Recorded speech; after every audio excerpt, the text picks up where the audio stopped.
Yan.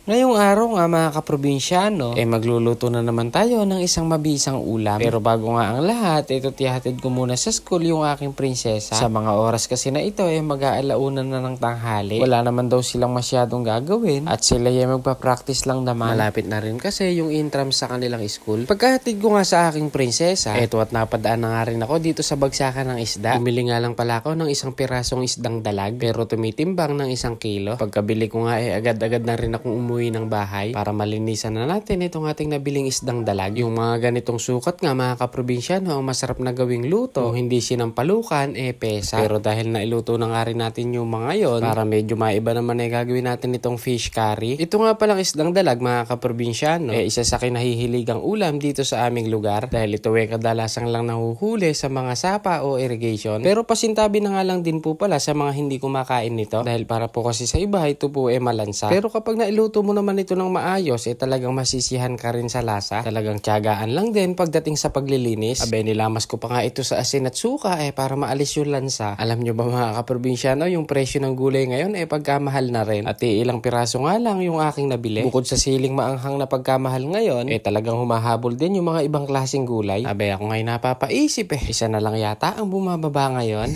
Kangkong na lang yata ang murang gulay ngayon Ito at inumpisa na nga rin natin magprito nitong patatas at carrots. Pagkatapos piprito rin natin itong na-slice natin na isdang dalag. Sa totoo nga lang, may nag-request na nga rin sa atin na magluto tayo nitong fish curry. Pero sa tilapia nga daw. Kaso nga lang nailuto ko na kasi yun dati. Kaya dito naman sa isdang dalag natin susubukan mga kaprobinsyano. Pagdating naman sa pagluluto nito talagang napakasimple lang din. Wala naman itong masyadong pinagkaiba sa mga niluluto nating may curry. Pagkagisa nga natin itong luya, sibuyas at bawang, niligay ko na rin itong patatas at carrots. Tapos diretso timpla na nga rin ng mga pampalasa. Katulad nga nitong curry powder, pamintang durog, magic seasoning, kaunting patis. Haluin nga lang natin sandali at saka natin lagyan ng tubig. Pinakulo ko lang sandali at nilagay ko na rin itong mga bell pepper, mga prinito nating isda. Kasunod na nga rin itong gata. Pero kung wala naman po kayong stock na gata, pwede naman po gamitin dito yung gatas na iba. Okay lang din naman po yung lasa nun mga kaprobinsyano. Mas trip ko lang po kasing ilagay dito yung gata. Panghuli ko ang nilagay dyan yung dahon ng celery at yung 2 pirasong siling maanghang. At kapag maganda na nga yung pagkakakulo, pwede na natin tikman yan.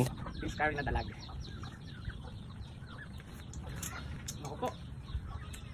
Napakalinamnam nga naman. Ayos na.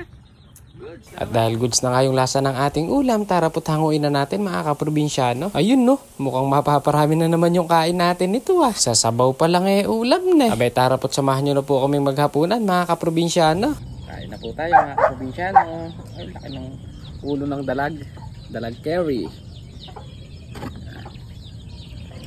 Ulay. Kumuha din ako mga kaprobinsyano ng pangmalakasang sausawan, pampagana, patis mansi. Lagyan natin itong dalag.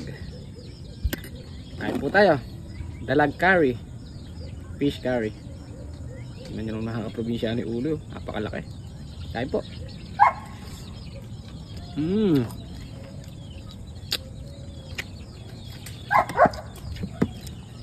Sarap na sarap. Bagay na bagay din pala yung dalag. Kain po tayo. Good. Kain na po tayo.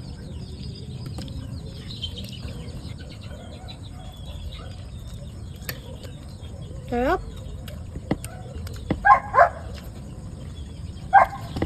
Yan, kain na po tayo mga kaprobinsyano.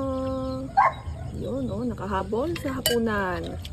Tikman natin itong fish curry na niluto ni kaprobinsyano. Let's try.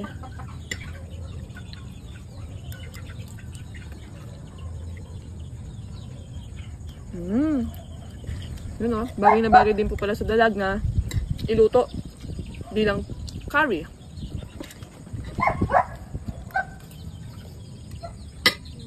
Talaga nga namang bagay din palang gawing lutong fish curry itong dalag. Si Boss Commander nga ganado. Lalo nga sumasarap ito mga kaprobinsyano kapag meron kang pampaganang sausawan. Hindi ko nga namamalayan napaparami na pala yung aking kain. Paano ba yun mga kaprobinsyano? Dating gawin. Kung nagustuhan nyo po yung ating luto serye ngayon, baka naman isang like and share naman dyan. Maraming salamat po sa patuloy ninyong suporta. Hanggang dito na lang po. Bye!